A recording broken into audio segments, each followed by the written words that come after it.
The script is out. The path the government wants to put the economy on is clear. To help us decode the budget, I am joined by a stellar set of panelists. I am joined by Mr. Rahul Ahluwalia. I'm joined by Mr. Veeramani. Rahul, let me come to you first. What's your first impression of the budget? Great. The announcement on the importance of growth, the importance of strategic resilience is fantastic. The macro numbers are by and large good. So the fiscal deficit is under control. The intention to keep the fiscal deficit under control is in place. Other than that, I think this budget kind of underlines a direction that we have been moving in for many years, which is that the budget itself is not the source of policy. The budget is a statement of account of the government. I think the new initiatives that have been launched, there are some in terms of industry support.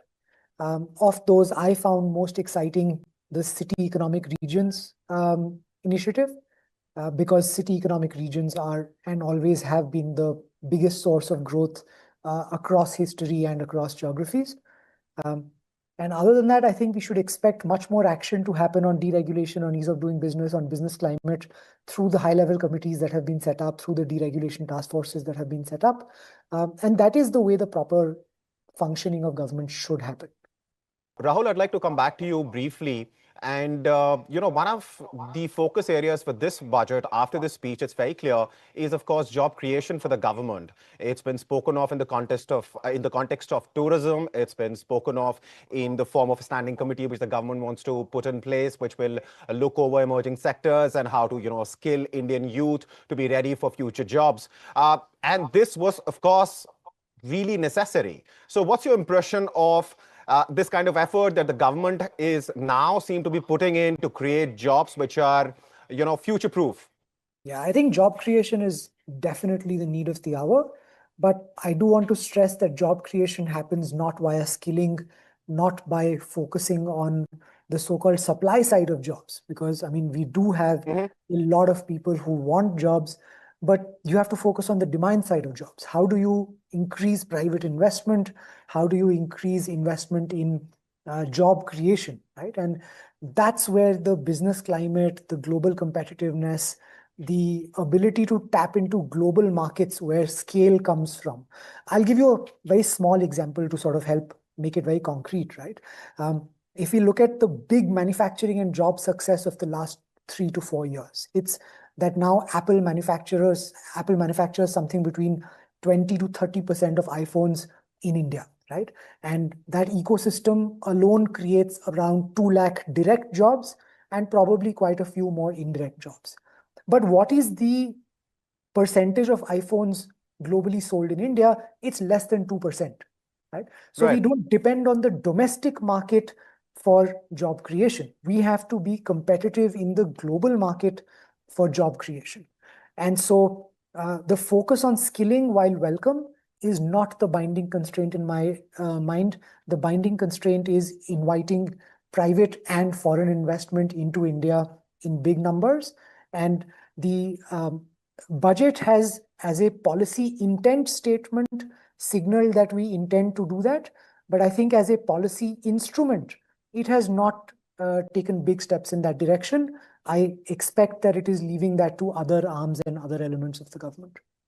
Rahul, now let me come back to you and talk to you for a little while about the customs duty exemptions on Make in India products. What's the government's goal? Is it to encourage manufacturing in India?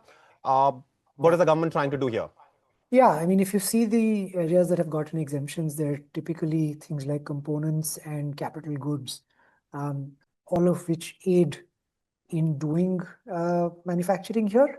But I think, and a little bit of what I'm going to say might also reflect why the markets are behaving the way they are, right? I think given just how turbulent things are outside the country, I think there was a lot of hope that a lot more bold and radical action would be taken, right? So trying to piecemeal find small areas that can be customs exempt for other downstream areas to benefit that's a pretty resource intensive way to try and encourage manufacturing. I think given her earlier statements, there was a lot of hope in the market that there would be a broad and bold rationalization of tariff rates the way they did it with GST. I'm not saying that it not being announced in the budget means that's ruled out. Customs rates can be changed at any point and the government can be better prepared to do it later.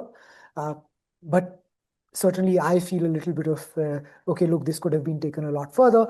And I think that's what you're seeing in the markets as well. There's nothing particularly wrong in the budget, but I think people were expecting that given the challenging external environment, you may see something much bolder in the budget. Again, I do think that the intent for taking the right steps is there. We just will likely see it outside, maybe in the high-level committees that have been announced. But all of these things are, relatively speaking, steps in the right direction. The customs exemptions, the special economic zone concessional duties that have been announced, this has been something that's been floating around for a long time as a reform. The permanent establishment issues, so allowing electronics firms in some way, shape, or form to use components in bonded warehouses, to use capital goods in bonded warehouses. All of these things are positives. I think the expectation was that these will be much more radical and much more bold in terms of movement. Right, right. So since things were muted there, we're seeing the kind of reaction that we are in the markets. May I come in on that?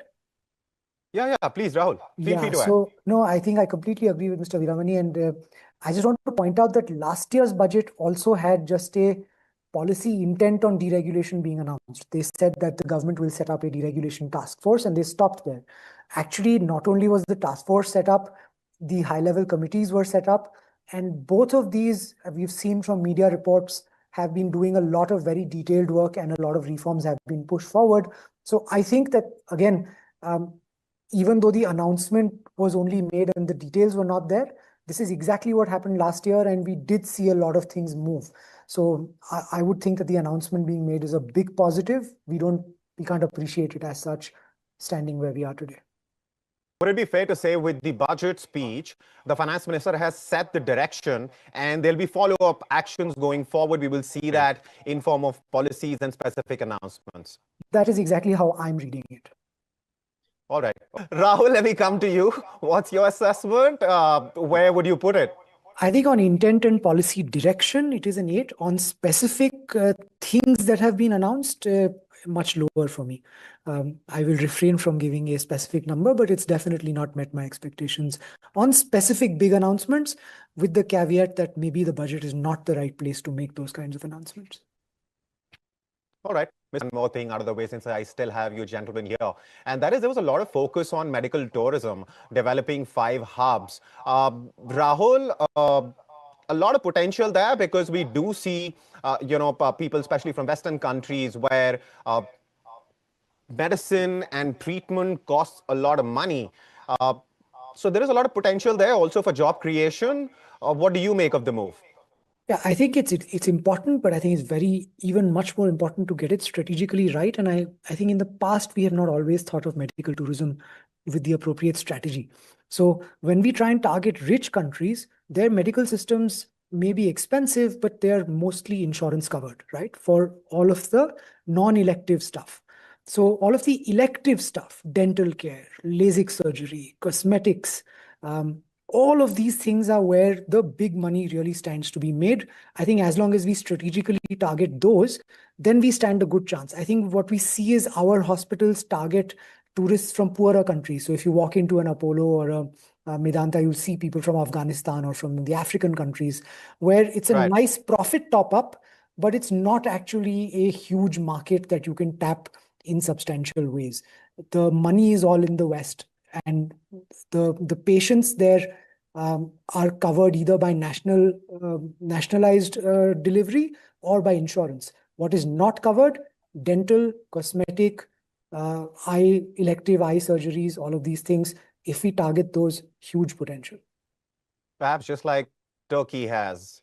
Exactly. Turkey, Korea has made huge inroads into those markets. Exactly.